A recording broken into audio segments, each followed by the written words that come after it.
Hofstra senior guard, Jalen Ray. And Jalen, a team high 20 points for you tonight, but disappointed with the outcome. Just give us your impression on what happened tonight.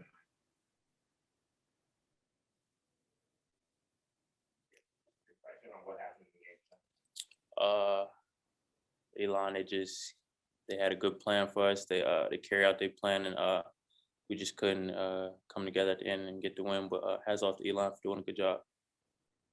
First question to Andrew Bacalulupo. Go ahead, Andrew. Jalen, Andrew Bacalulupo, WRHU. Defensively, Elon, one of the better defensive teams in this league. What did you see from them out there tonight on defense? They just studied us, and they just was well prepared to play against us, and they did a good job.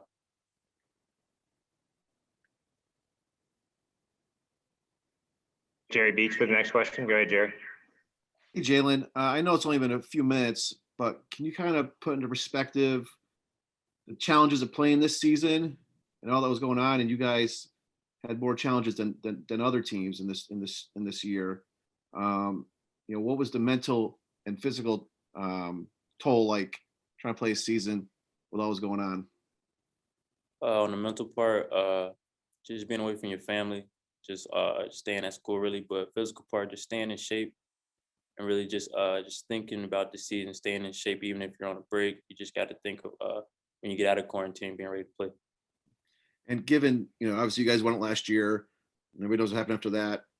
The end of a season stings no matter what. How does it, is it an extra layer of unhappiness given that you got there last year and the fates kind of intervened and you didn't get a chance to fully experience the tournament? I'm sorry, can you repeat that? Just, obviously the end of a season is difficult when it happens. You guys, realized that mid-major dream last year by winning the championship, and then you all know what happened.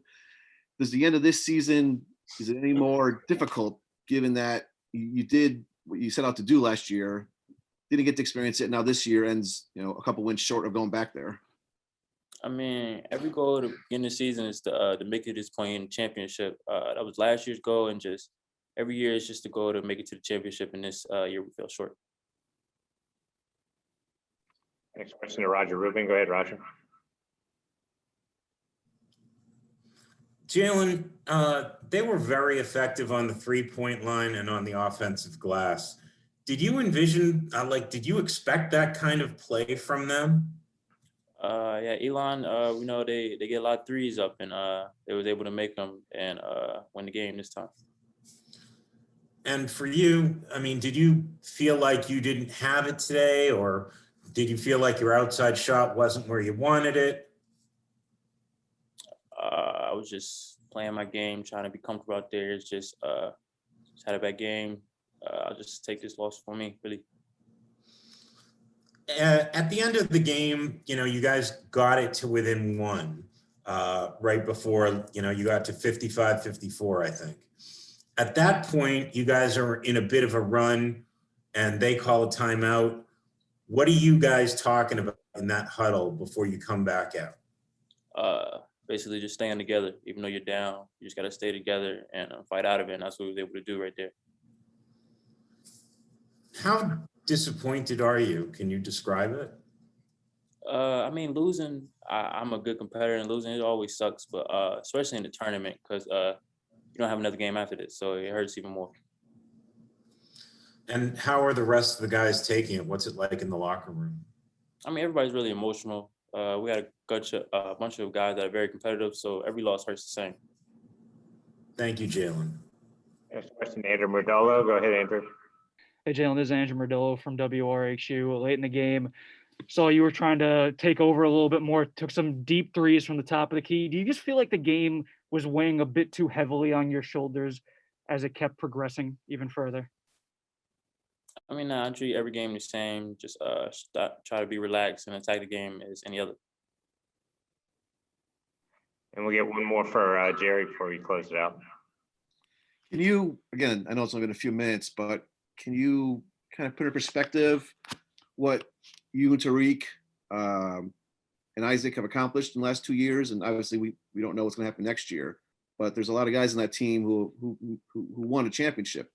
Are you able to kind of put a perspective and kind of try and think about what you guys did, or is that something that happens at a later time?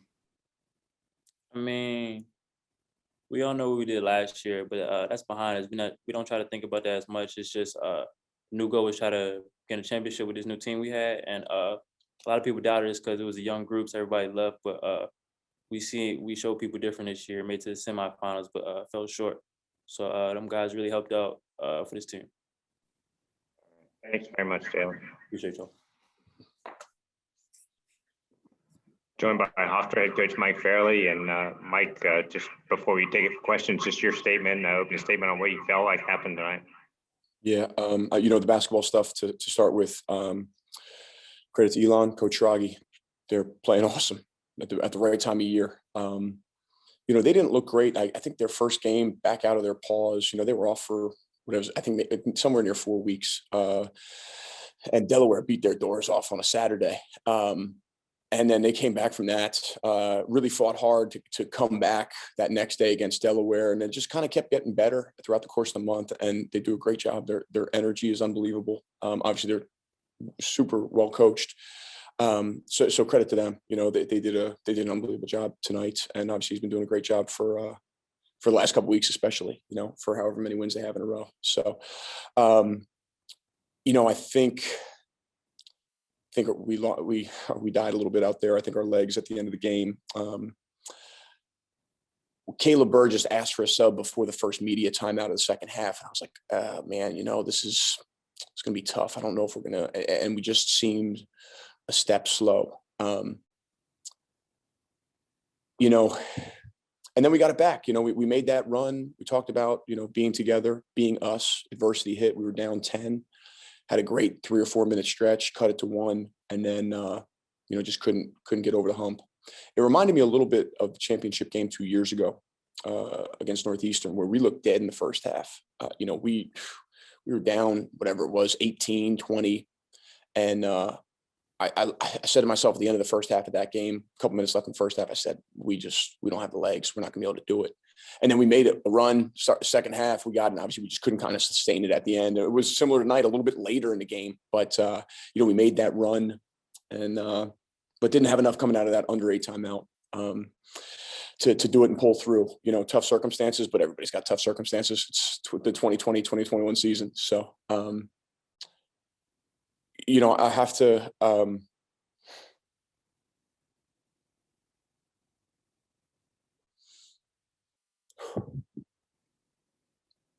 Been a crazy year, and it hits you all the time, but especially coach lived for this week. That final preparation, whether we were the number 1 seed or the 10th seed here in Niagara, wherever, it was this time. It was the postseason, ramp it up, and he was at his best. And playing in his honor, trying to do my best coaching his team.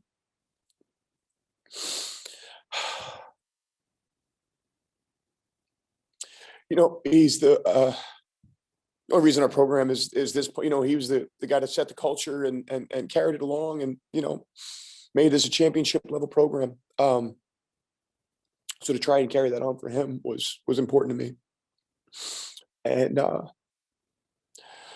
couldn't pull the troops through tonight. I hope he's proud.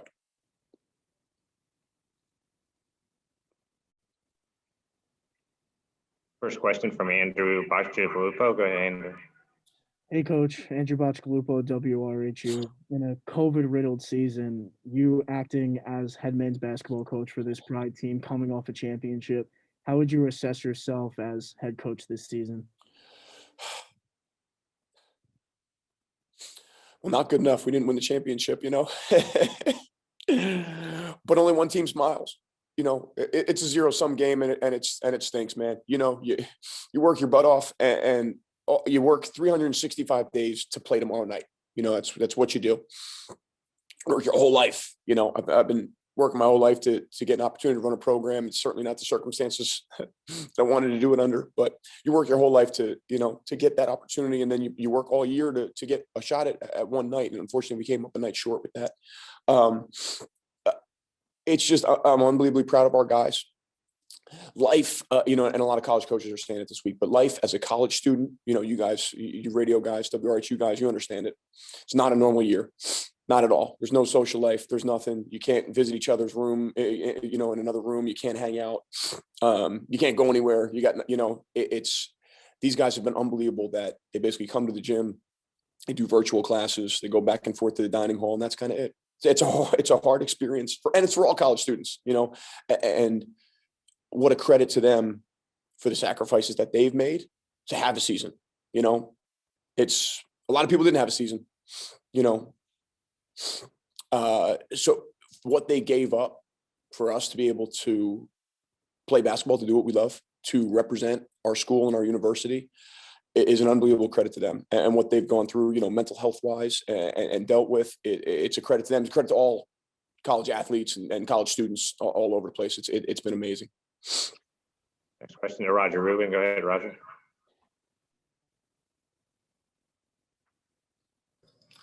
Mike, how are your guys taking it in there? I mean, pretty much it's like the worst day of your life when the season ends, and when your basketball career ends, it's, you feel that pain. I remember when we lost the NCAA tournament my senior year to Auburn. You'll never forget it. It's devastating and crushing. It's, it's not a death of a loved one or anything like that, but it's, especially for the seniors, and they take it the hardest because their careers are over. Now this year's a little bit different. Who's coming back? They got an extra year, all this stuff, but it's that locker room is, and you know what, as a coach, you come to appreciate it because they're so emotional and they're so devastated because of all the work that went into it. If there was no work, it'd be like, oh, okay, well, on the next one, whatever. But all the work that you put in makes it hurt that much worse. And whether you finish and have that joyous feeling like we did last year, you have that pain. It's all coming. Only one team smiles at the end, and you just hope that you've appreciated those times, those opportunities that you got out there, and not had regrets. Mike, given the fact that the way that last year the season kind of came to a halt, a few days after you guys earned the bid, and that the team, was also playing, sort of for Joe a little bit here. I mean, was there a lot on your guys more than is on most teams going into this tournament? I don't know. It's everybody's playing for their lives at this point, and one loss ends your season. So was it anything extra? I don't know. I don't know about that. I think, there were certainly expectations and what other people pick you first, pick you ninth, whatever. We have the internal expectations of our program, and this is a championship level program. And so we have our own expectations on it. It doesn't matter what anybody else says. So, is that burden? But I don't think it's a burden. It's what you play for. It's what you come to Hofstra to play basketball for. It's what we coach for, is to play in these times, to play in March and have success in March. And unfortunately, we came up one step short of getting to that game. And I'm a little curious. I know that Elon was a good 3-point shooting team, or really liked to take threes. But coaches often talk about rebounding as an effort statistic. Can you sort of speak to the offensive rebounding by Elon and the total rebounding picture? Yeah, certainly the offensive rebounding. And look, we missed a million shots, so they got more defensive rebounds than us. But yeah, the offensive rebounding, and look, they did a great job. They're not a statistically a great offensive rebounding team, but sometimes it's just about wanting the ball, and going and getting it. And I do think there were times where we were a step slow, half step slow, and Ike, who had a great game, and Burford, they were able to penetrate on us a good amount. And then some of those rebounds that we were just, a half step short to, a half step slow to. So, they're not, when you play Towson, they're coming to get 30 offensive rebounds. Elon's not that way. They're going to shoot a million threes. They're going to share the ball. They're going to move it. They're going to play solid man-to-man defense, all of that. So the shooting it was not surprising, but the offensive rebounds were, and is it effort? I can't say our guys didn't play hard, but I do think we were a half step slow tonight. Thank you. Next question to Adam Smith. Go ahead, Adam.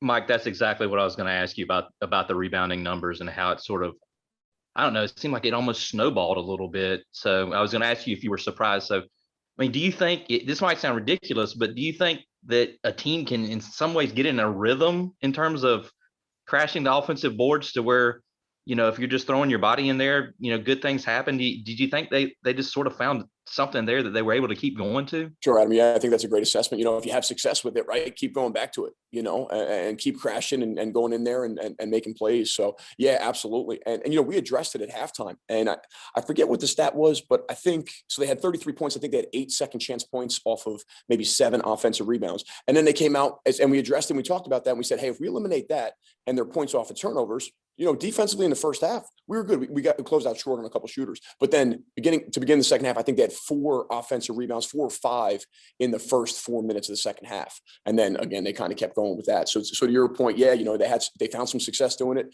kept doing it, and give them credit for doing that and going and getting the ball. You know how sports writers are. They like to call teams of destiny and things like that. I mean, you've been around a long time. Do you think in any way the rally Elon had yesterday to get past JMU when it looked like they might have been done?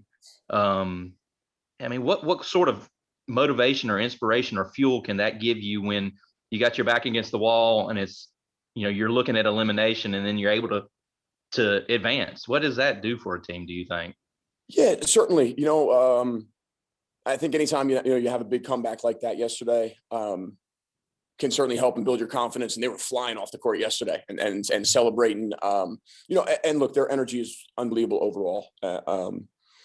All the time, you see their walk-ons going crazy down there at the end of the bench. They're always spirited and into it, and unrelenting. And you don't notice as much when you're playing, but when you're watching them, you're scouting them. You really have that. And look, they're together. They have that energy. They're doing everything in the right way as a unit, and obviously it's leading to success right now. We got time for 2 more. Andrew Murdolo, go ahead, Andrew. Hey, Coach, Andrew Murdolo here from WRHU. You look into that second half. Isaac Conte came in with 10 points, no points in the second half. Kayvon Kramer, some limited touches as well. The team took a lot of jump shots. A lot of shooters were shooting, but at the end of the day, not a lot of touches for the big men down low. I'm just curious why it transpired. Yeah, I mean, we drew the first play up of the second half for Kayvon. And he ripped and got to the foul line, I believe. He went by 33, he went by right, so we designed that to get him going a little bit. I thought his energy was a half step slow tonight too. He wasn't necessarily his normal self. But we set it up to get him. And I'll tell you what, when we try to get the ball into Isaac, and again, he's such a good scorer, it's like the gift and the curse, because now they want to go and double team him.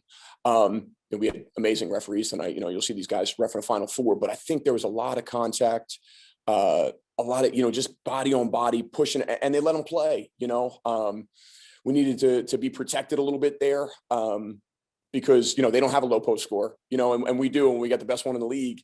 And, so you want to be protected a little bit that way when you're going in that much. So I thought we came up short a couple of those times. I thought there were clear fouls, but it is what it is. You live, you got to play through it. And, do we get the ball in there enough? Do we settle for jump shots? Sure. Were we a little tired? All of these things. Absolutely. All right, last one to Jerry Beach. Go ahead, Jerry. Hey, Mike, 2 quick ones. You talked about not having the legs tonight. You said that a few times this year.